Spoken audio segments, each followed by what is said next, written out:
The morning air was crisp, the kind that nipped at the skin but wasn't cold enough to drive people away from their errands. Henry, the town baker, stood inside his cozy little shop, kneading dough with the precision of a man who had spent decades perfecting his craft. The sweet scent of freshly baked bread mingled with the faint aroma of cinnamon rolls cooling on the counter, creating a comforting haven for anyone who wandered in. The town was just beginning to stir. Henry loved these quiet moments, watching the street outside come to life through the wide glass window of his shop. His hands worked rhythmically, pressing and folding, as his mind wandered to the day ahead. It was shaping up to be an ordinary one, until he noticed something unusual. At first, it was just a movement in his peripheral vision, faint and fleeting. He glanced up, expecting to see a stray cat or perhaps an early riser jogging by. Instead, his eyes landed on 4 small figures huddled together near the alley beside his shop. They were children, their silhouettes outlined by the dim morning light. Their clothes were tattered, their postures tense, as if they were trying to stay unnoticed.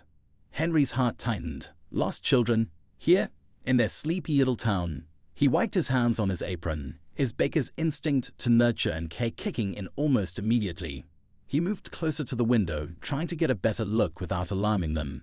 The kids seemed scared, whispering to one another, their eyes darting around as if they were waiting for someone or hiding from something.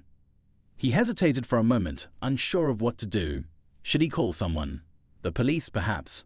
But they didn't seem hurt, just frightened and alone. Henry decided he needed to act. He couldn't just stand there watching. He stepped out from behind the counter, his movements deliberate but gentle, not wanting to startle them. As he pushed the door open, the little bell above it chimed, breaking the quiet of the morning. The sound made the children flinch, their heads snapping in his direction. For a moment, time seemed to freeze. Henry offered them a warm smile, the kind that usually soothed nervous customers. "Hey there," he called softly, his voice calm and inviting. "Are you kids okay? Do you need some help?" They didn't respond immediately. The oldest, a boy who couldn't have been more than 10, stepped forward slightly, positioning himself protectively in front of the others. His face was pale, his eyes wide with a mix of fear and defiance. The younger ones clung to each other, their faces partially hidden behind the boy's back. It was clear they weren't used to trusting strangers. Henry took a cautious step forward, his hands raised to show he meant no harm. "It's all right," he said gently. "I'm not going to hurt you. You look cold. Why don't you come inside? I've got some warm bread and cocoa." The mention of food seemed to break through their defenses, at least partially. The smallest of the group, a little girl with tangled hair and big, curious eyes, glanced up at the boy nervously. He hesitated and gave her a small nod. It was enough for Henry to inch closer, though he kept a respectful distance. But as he drew nearer, something shifted in the air. It wasn't just the tension of the moment. It was something deeper, something Henry couldn't quite put his finger on. There was an odd energy about the children, an almost palpable sense of otherness. The closer he got, the more he felt it, like a whisper at the edge of his consciousness. And then he saw it. The youngest child's hand, clutching the hem of the older boy's shirt, seemed to shimmer faintly in the early morning light. It was so subtle that Henry thought his tired eyes were playing tricks on him. But when he blinked, the shimmer was still there, like a thin veil of light wrapping around her tiny fingers. Henry stopped in his tracks, his heart pounding now for an entirely different reason. This wasn't just about lost children anymore. There was something strange, something unexplainable, happening right in front of his shop. "Who are you?" he asked softly, his voice barely above a whisper. The boy straightened, his gaze locking onto Henry's with an intensity that seemed far beyond his years. For a moment, neither of them moved, the weight of the unspoken hanging heavy between them. "We can't stay here," the boy finally said, his voice low but steady. "They'll find us." "Who?" Henry asked, his throat dry. "Who's looking for you?" The boy didn't answer. Instead, he turned to the others, whispering something Henry couldn't quite catch. The children began to shuffle nervously, their eyes darting toward the street as if expecting someone to appear at any moment. Henry's mind raced. He didn't know what he had just walked into, but one thing was clear. These children needed help, and he couldn't turn his back on them, even if it meant stepping into a mystery that felt far bigger than himself. As he took another step closer, the little girl looked up at him, her wide eyes filled with a mixture of hope and fear. "Are you going to protect us?" she asked, her voice so soft it was almost lost in the morning breeze. Henry swallowed hard, the weight of her words settling deep in his chest. "I'll do my best," he said, his voice firm despite the uncertainty swirling inside him. But as the faint sound of footsteps echoed down the street, drawing closer and closer, Henry realized his simple promise might be harder to keep than he ever imagined. The footsteps were steady, deliberate, and far too close for comfort. Henry's eyes darted toward the street, but the morning mist clinging to the ground obscured his view. Whoever was approaching wasn't in sight yet, but their presence felt ominous, like the prelude to a storm. The children, too, heard it. Their faces turned pale, and their movements became frantic. "We have to go," the older boy hissed, his voice sharp and urgent. "Wait," Henry said, raising a hand to calm them. "You can't just run off. You're not safe out there." The boy shot him a glare, one that seemed too hardened for someone so young. "We're not safe anywhere." Henry's chest tightened at the weight of those words. He didn't know who these children were or what they were running from, but their fear was real, and it seeped into the air around them. He crouched down slightly, trying to meet the boy at eye level, though the tension in the boy's stance made it clear he wasn't going to relax anytime soon. "Listen," Henry said softly, his voice steady despite the growing anxiety churning in his stomach. "I don't know what's going on, but you don't have to face it alone. Let me help you, please." The boy hesitated, his protective instincts warring with his exhaustion. The younger children clung to him, their wide eyes pleading for reassurance he didn't seem able to give. Finally he nodded, barely, but it was enough. Henry exhaled a quiet sigh of relief and gestured toward the shop. "Come inside, quickly." The children moved as one, darting past him and into the warmth of the bakery. Henry followed, glancing over his shoulder to see if anyone was watching. The footsteps had stopped, but the uneasy feeling in his gut hadn't gone away. Once inside, he closed the door and locked it, the soft click of the latch providing a small measure of comfort. The children huddled together near the counter, their eyes darting around the room as if expecting danger to leap out from the shadows.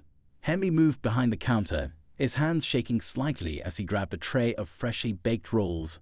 "Get," he said, setting it down in front of them. "Eat. You look like you haven't had a proper meal in days." The youngest girl didn't need any more encouragement. She reached out with trembling hands and grabbed a roll, biting into it like it was the best thing she'd ever tasted. The others followed suit, though their movements were more cautious, their eyes never leaving Henry. As they ate, Henry leaned against the counter, trying to piece together what little he knew. The shimmer he'd seen earlier, the fear in their eyes, the cryptic words about someone finding them. It all felt like the beginning of a story he didn't have the ending to. "What's your name?" he asked, his voice gentle. The boy hesitated, then finally answered, "Ely." "And the others?" Ely glanced at the children, then back at Henry. "That's Nia," he said, nodding toward the little girl who had spoken to Henry outside. "And these two are Sam and Mia. They're twins." Henry smiled faintly, though the weight of the situation kept it from reaching his eyes. "It's nice to meet you all. I'm Henry. I run this bakery, and I want you to know you're safe here for now." Edie's expression hardened again. "We're never safe," he said quietly. "Not when they're looking for us." "Who's looking for you?"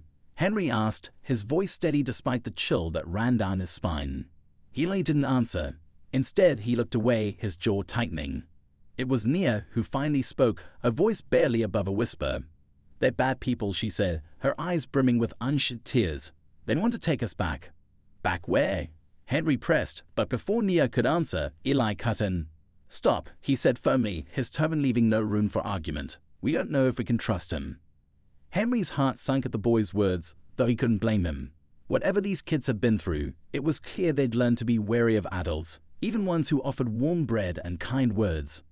"I get it," Henry said, his voice soft but resolute. "You don't know me, and you don't owe me anything. But I'm not going to let anything happen to you while you're here. That's a promise." Edie's eyes flickered with something that might have been gratitude, but it was gone too quickly to be sure.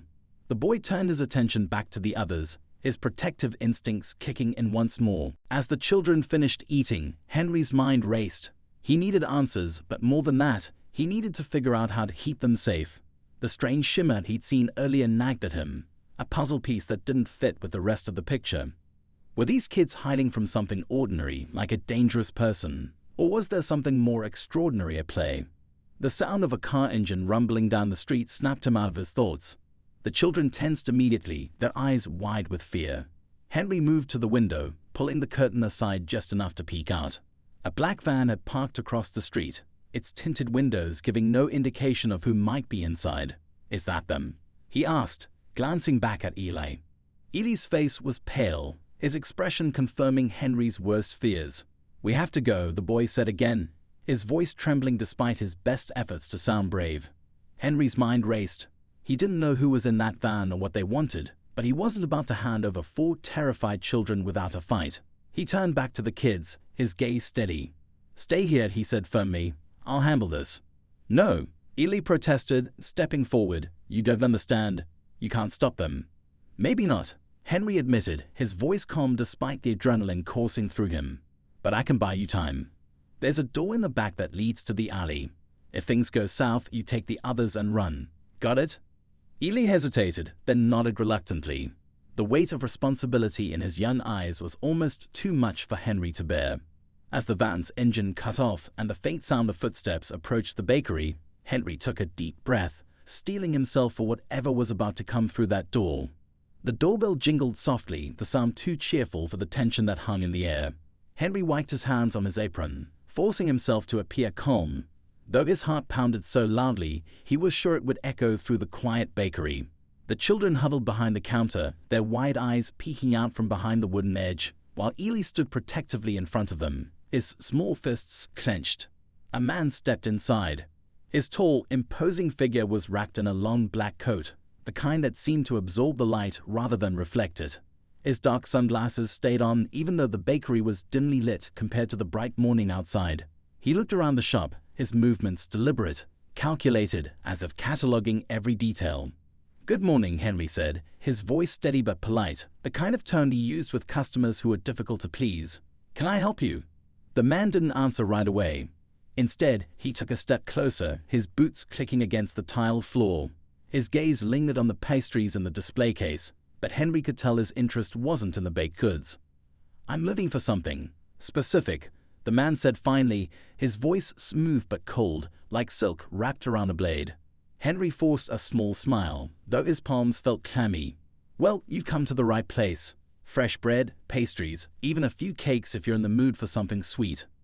The man's lips curled into something that might have been a smile, but it didn't reach his eyes. "I'm not here for pastries." Henry's stomach twisted, but he kept his expression neutral. "Then what can I do for you?" The man tilted his head slightly, as if listening to something only he could hear. Then he took another step closer, leaning in just enough to make Henry feel the weight of his presence. "I think you know." Henry's mind raced. He had no idea who this man was or how he knew about the children, but there was no mistaking the threat in his voice. He felt a flicker of panic but quickly smothered it. The children were counting on him. "I'm afraid I don't," Henry said calmly, his hands resting on the counter to keep them from shaking. "This is just a bakery. If you're looking for something else, I'm not sure I can help you." The man stared at him for a long moment, the sides stretching thin and taut like a wire about to snap. Then he straightened, his expression unreadable behind the dark lenses of his sunglasses. "Perhaps you're right," he said, his tone light but not convincing. "But I'd like to take a look around, just to be sure." Henry's heart sank. He knew if the man got anywhere near the counter, the children would be exposed. He needed to buy them more time and fast. "I'm sorry," Henry said, stepping slightly to the side to block the man's view of the back. "But health codes don't allow customers behind the counter. It's nothing personal, just policy." The man's fake smile vanished, replaced by a cold, calculating look. For a moment, Henry thought he might force his way past, but then the man seemed to reconsider. He adjusted his coat, his movements slow and deliberate, as if to remind Henry of how much control he had over the situation. "Of course," the man said finally, his voice dripping with false courtesy. "I wouldn't want to cause any trouble." Henry nodded, his relief tempered by the knowledge that this wasn't over. The man glanced around the shop one last time, his gaze lingering on the small storage door in the back corner. Henry's stomach clenched, but he kept his expression neutral, praying the children were staying quiet. "Well," the man said, turning toward the door, "if you happen to see anything unusual, you'll let me know, won't you?" "Of course," Henry said, forcing a polite smile. "Happy to help." The man nodded once, then stepped outside. The bell jingled again as the door closed behind him, but Henry didn't move until he heard the faint rumble of the van's engine starting up. He peered out the window, watching as the vehicle disappeared down the street. Only then did he let out a shaky breath, his legs feeling weak beneath him. He turned back to the counter, where the children were still crouched, their faces pale and frightened. "They're gone," he said softly, though he wasn't sure if it was true. "At least for now." Ely stood up, his expression hard but his eyes betraying his fear. "They'll be back," he said. "They always come back." "Who are they?" Henry asked, his voice low but firm. "Why are they after you?" For a moment, Eli didn't answer. He looked at the younger children, who were staring at him with a mixture of trust and desperation, then back at Henry. Finally, he spoke. "They're not just people," he said, his voice barely above a whisper. "They work for something bigger. Something that wants us because we're different." Henry frowned, his mind struggling to process the boy's words. Different how? Ely hesitated again, then lifted his hand. For a moment, nothing happened. Then, slowly, a faint shimmer appeared around his fingers, the same strange light Henry had seen outside. It danced like liquid energy, shifting and pulsing in a way that defied explanation. Henry stared, his breath catching in his throat. "What is that?" "It's why they want us," Ely said, his voice tinged with both sadness and anger. "Because we can do things. Things they want to control." Henry's mind reeled. This was bigger than he'd imagined, far bigger than anything he'd ever thought possible. But as he looked at the children, their fear and vulnerability clear despite their extraordinary abilities, one thing became certain. Whatever they were running from, Henry wasn't going to let it catch them. Henry stood frozen, his eyes locked on the shimmering light dancing around Ely's fingers. It was beautiful and strange, but it carried a weight he couldn't fully understand. The boy lowered his hand, the glow fading as quickly as it had appeared, and the bakery seemed darker in its absence. "That's why they want you," Henry said quietly, more to himself than to Ely. Eli nodded, his expression grim. "They think they can use us. Turn us into weapons or tools. I don't know everything, but I know enough to be afraid." The younger children looked at Eli with wide eyes, their fear mirrored in every line of their small faces. Henry's heart ached for them, for the burden they carried and the danger that seemed to follow them like a shadow. He knew he couldn't let them face it alone, no matter how impossible it seemed. "We need to come up with a plan," Henry said, his voice steady despite the storm of emotions inside him. "If they come back, and I think we both know they will, we can't just wait for them to find us." Eli hesitated, then nodded slowly. "We can't stay here," he said. "They'll find us eventually." Henry's mind raced. He thought of the alley behind the bakery, the maze of narrow streets and hidden corners that wound through the neighborhood. It wasn't much, but it might buy them time. "There's a back way out," he said. "If it comes to it, we can use the alleys to slip away. But I don't want to leave unless we have to. You're all exhausted, and running will only make things harder." Eli didn't look convinced, but he didn't argue. The boy's shoulders sagged slightly, the weight of his responsibilities pressing down on him. Henry wished he could do more to ease the burden. But for now, all he could offer was a safe place and a semblance of hope. The soft hum of an engine drew Henry's attention back to the window. He moved quickly, peeking out from behind the curtain. His stomach dropped. The black van was back, parked across the street once again. This time, two figures stepped out, both dressed in dark coats similar to the first man's. They moved with purpose, their heads turning as they scanned the area. "They're here," Henry said, his voice low but urgent. He turned to the children. "We need to move. Now." The children scrambled to their feet, their movements quick but quiet. Henry led them to the back door, his heart pounding as he unlocked it and peered into the alley. It was empty, the narrow passageway shrouded in shadow. He gestured for the children to follow, then stepped outside, closing the door softly behind him. The group moved quickly, their footsteps muffled by the damp pavement. Henry kept glancing over his shoulder, half expecting the men to appear at any moment. The tension was suffocating, every sound amplified by the silence of the alley. A distant shout made the children flinch, and Henry felt his pulse quicken. "This way," he whispered, guiding them down a side street that branched off the main alley. The path twisted and turned, the buildings towering above them like sentinels. Henry's mind raced as he tried to remember the layout of the neighborhood. He'd lived here for years, but in the chaos of the moment, everything felt unfamiliar. Ely tugged on Henry's sleeve, his voice barely audible. "They'll track us. They always do." Henry glanced at the boy, his words sinking like stones in his chest. He didn't know how these people were tracking the children, but he knew Eli was right. They couldn't run forever. "Do you have any idea how they're following you?" Henry asked, keeping his voice low. Eli hesitated, then nodded. "They use something. Machines, I think. They can sense us when we use our abilities." Henry frowned. That meant the shimmer Eli had shown earlier might have left a trail, something their pursuers could follow. He felt a surge of guilt. Head asked the boy to demonstrate it, not realizing the risk. But there was no time for regret. They needed to act fast. A sudden noise echoed through the alley, the sharp crack of a door slamming open. The group froze, their breaths caught in their throats. Henry motioned for them to stay quiet, his eyes scanning the shadows. The sound of footsteps grew louder, the heavy tread of boots against pavement. Henry pressed his back against the wall, his mind racing. He spotted a stack of crates nearby, just large enough to hide the children. He gestured toward it, his movements quick but deliberate. "Hide there," he whispered. "Now." The children moved without hesitation, their small bodies disappearing behind the crates. Henry stayed close to the wall, his eyes fixed on the mouth of the alley. A figure appeared, tall and imposing, the same man from before. His sunglasses were gone, revealing piercing eyes that seemed to cut through the darkness. The man stopped, his head tilting slightly as if he could sense their presence. Henry's breath caught, his pulse hammering in his ears. The man took a step closer, his gaze sweeping the alley. Henry's hands clenched into fists, the instinct to protect the children overpowering his fear. "Come out," the man called, his voice calm but commanding. "There's no point in hiding. We'll find you eventually." Henry didn't move. He knew the man wasn't bluffing, but he also knew he couldn't give in. He needed to buy the children more time, even if it meant putting himself in danger. The man took another step forward, his eyes narrowing. "You're only making this harder on yourselves," he said. "We're not here to hurt you. We just want to talk." Henry almost laughed at the lie, but he kept silent. The tension was unbearable, the air thick with anticipation. He could feel the children behind the crates, their fear radiating like a palpable force. The man stopped, his gaze settling on the crates. Henry's heart sank. The man took one more step, then reached for something inside his coat.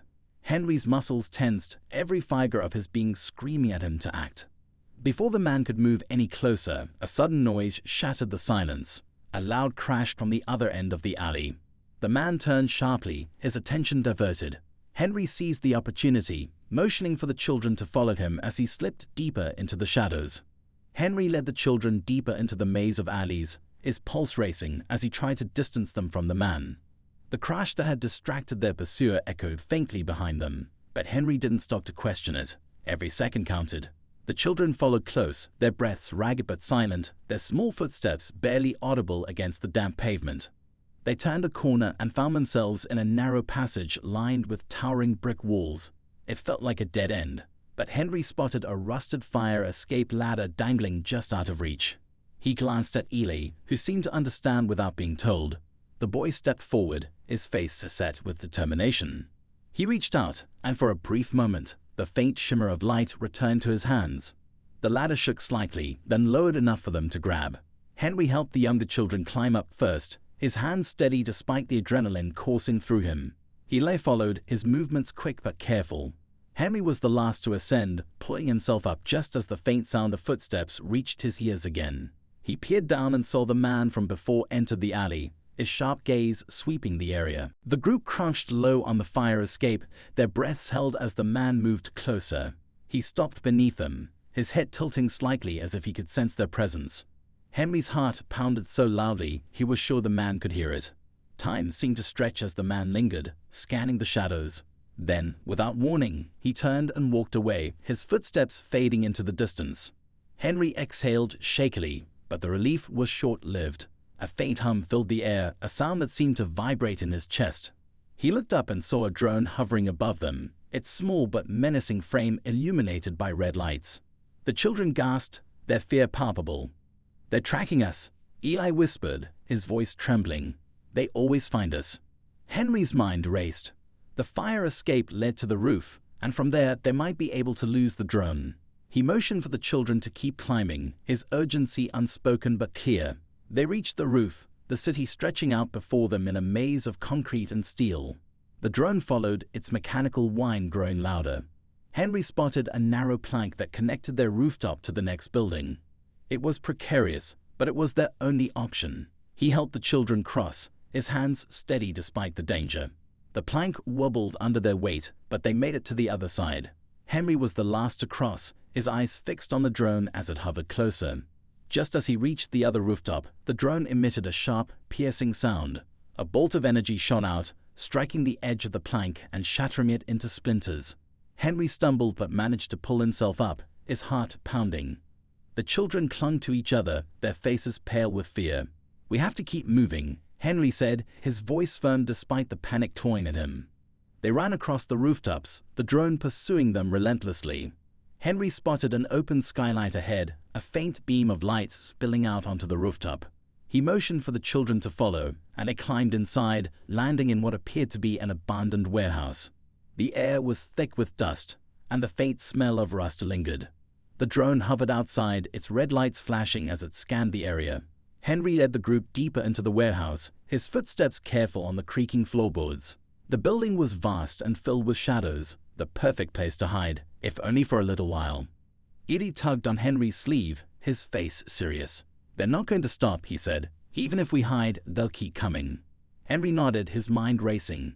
He knew Eli was right. They couldn't keep running forever. But before he could respond, a low groan echoed through the warehouse. The sound sent a chill down his spine, and he turned to see one of the younger children, a girl named Mia, staring at something in the shadows. "What is it?" Henry asked, his voice low. Mia didn't answer. She took a tentative step forward, her eyes wide. Henry followed her gaze and saw a faint glow emanating from the far corner of the room. It was the same strange light he had seen around Eli's hands, but it was brighter, pulsing softly like a heartbeat. Edie's expression shifted from fear to recognition. "It's one of them," he said, his voice barely above a whisper. Henry frowned. "One of what?" Eli hesitated, then spoke. "One of us. But older. We thought they were all gone." Henry's stomach twisted. He didn't know what that meant, but he could feel the weight of Eli's words. The glow grew brighter as they approached, revealing a figure slumped against the wall. It was a man, his clothes tattered and his face gaunt. His eyes opened slowly, and Henry saw the same faint shimmer in them that he had seen in Eli's hands. The man's voice was weak but clear. "You shouldn't have come here." Before Henry could respond, the warehouse door burst open, the sound reverberating through the space. The man in the coat stepped inside, flanked by two others. Their expressions were cold, their movements purposeful. The hum of the drone grew louder as it hovered just outside, its red lights casting eerie shadows across the room. Henry positioned himself in front of the children, his body tense. The man in the coat stepped closer, his gaze fixed on the glowing figure in the corner. "It's over," the man said, his voice calm but menacing. "You can't run anymore." The glowing man struggled to his feet, his movements slow but determined. "You don't understand what you're dealing with," he said, his voice stronger now. "These children are more than you realize." The man in the coat smirked. "Oh, we understand perfectly. That's why we're here." Henry's breath caught as the tension in the room reached a breaking point. The glowing man raised his hand, the light intensifying, and the air seemed to vibrate with energy. The man in the coat took a step back, his confidence faltering for the first time. Edie grabbed Henry's arm, his voice urgent. "We have to get out of here, now." Henry nodded, his mind racing as he looked for an escape route. The warehouse was a labyrinth of shadows and debris, but the glowing man seemed to be holding the pursuers' attention. It was their only chance. As the light grew blinding and the tension reached its peak, Henry led the children deeper into the darkness, the echoes of the confrontation behind them, filling the air like a storm about to break.